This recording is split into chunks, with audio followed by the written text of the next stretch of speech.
Celtic could be without 4 key players just days before the Old Firm, and Rangers boss Barry Ferguson is fuming, demanding his side make a statement. Meanwhile, Aston Villa are sniffing around Daizen Maeda, and the 49ers are ready to splash millions at Ibrox. Oh, and Chris Sutton? He tells Celtic critics what they've been saying recently is ridiculous. Love the fitbaw? You're in the right place, mate. Hit that subscribe button, join the crew, and listen. Once we hit 1,000 subs, somebody's bagging a brand new SPFL shirt. Could be you, Ken. Get involved. This Sunday, on the 4th of May, it is that time again.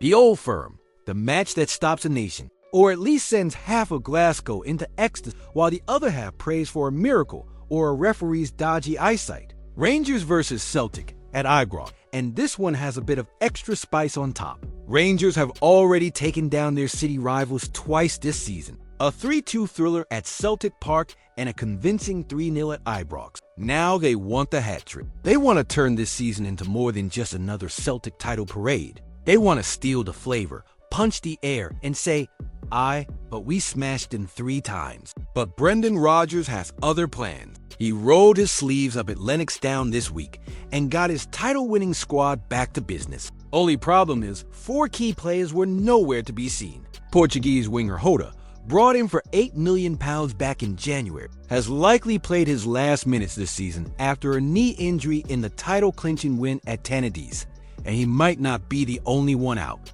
Top scorer Daizen Maeda, German wide man Nicholas Kuhn, and right back Alistair Johnston all missed training too. That is not exactly the best timing, is it?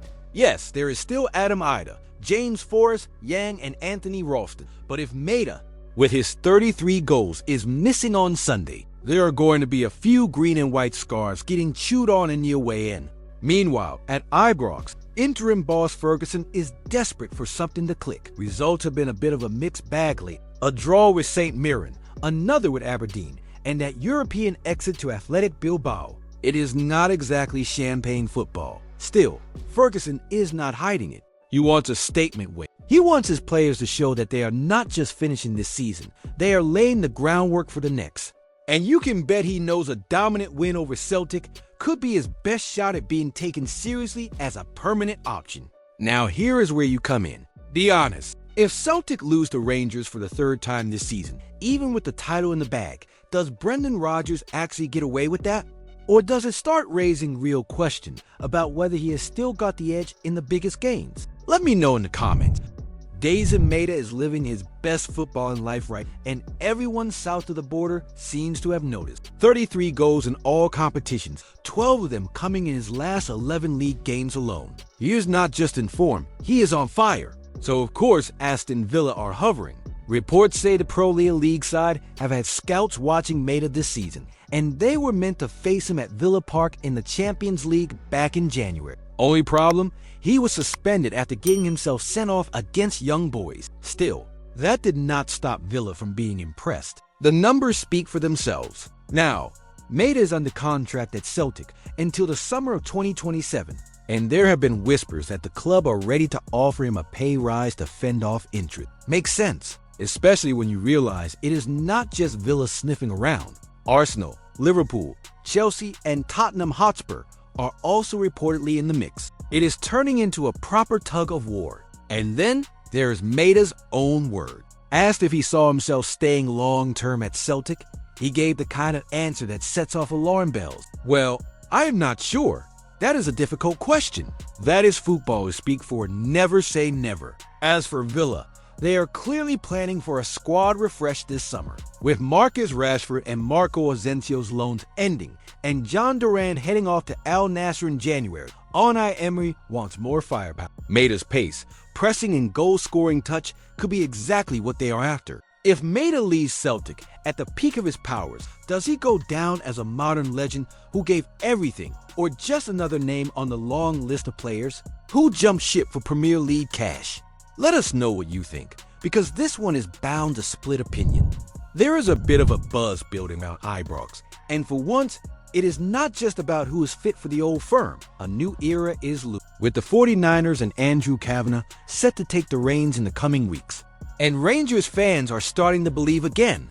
After another season in Celtic's shadow, There is hope that change is finally coming, not just in the dugout, but in the boardroom and beyond. Now, we have some actual numbers starting to emerge. The question everyone has been asking is this: how much are these new owners actually going to spend? Well, it turns out Rangers will be getting what has been called a decent transfer budget, which is Scottish football speak for not exactly Manchester City money. But we can maybe stretch to 2 midfielders and a half-decent left back. And before anyone gets carried away, do not expect a full-blown war chest. We are not talking millions flying around like confetti. Instead, think Leeds United's strategy last summer. They spent £32 million, sure, but they also raked in $162 million from sales. That is the sort of balancing act the 49ers seem to be aiming for. Careful in, careful out. The plan, it seems, is to clear the club's 8-figure debt and then build sustainably. It is less sign 4 superstars and win the league by Christmas, and more develop smart, sell smarter, and maybe nick a title along the way.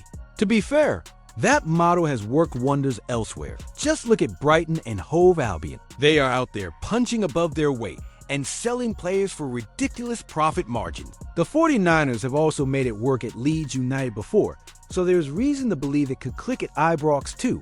But here is the catch: Rangers cannot afford to miss. If the recruitment this summer is off, if the big signings flop, or the wrong players are kept, then the gap to Celtic could widen rather than close. There is no room for sentimental signings or panic buys. If Rangers spend smart instead of spending big and still do not catch Celtic next season, will fans give the new owners time, or will the Ibrox crowd turn on the project before it even gets going? Let me know in the comments, because patience is not exactly a trait you associate with title-hungry supporters.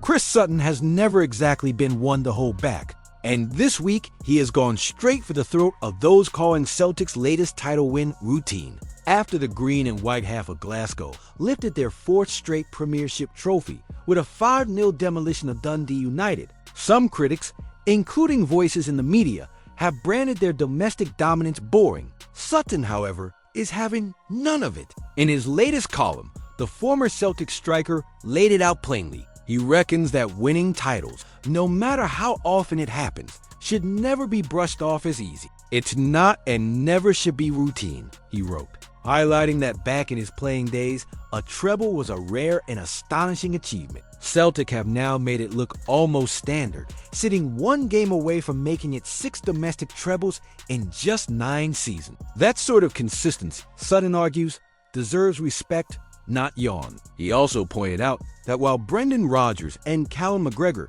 have acknowledged how Celtic have normalized success, it is still something that requires relentless focus and drive. The hunger to keep going, even when you are already on top, is what separates great teams from the rest. And in Sutton's view, Rodgers did not come back just to stroll through another title run. He came back to push boundaries and try to make the club relevant in Europe again. But let us zoom out a bit. Yes, Celtic have been dominant. 13 titles in the last 14 years, and Rangers have only managed 3 domestic trophies in that time.